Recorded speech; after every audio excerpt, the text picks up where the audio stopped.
It was explained that this is not the way, from our side, that this is not the way to properly dialogue on a topic of such enormous proportions.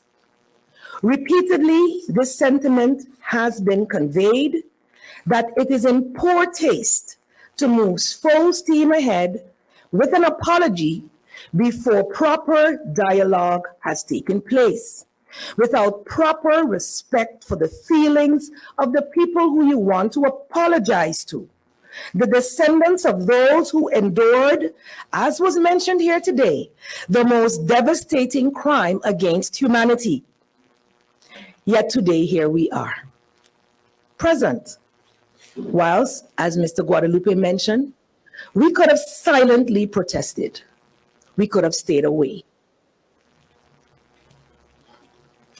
Hearing a statement heretofore shrouded in secrecy as to what the real motives are, what is the need for haste, and significance of today's chosen date, leaves still many a question. So my questions are, why the haste? Why the sudden change of heart? Why no proper dialogue with us as descendants of the enslaved to determine what a meaningful and sincere apology should minimally contain?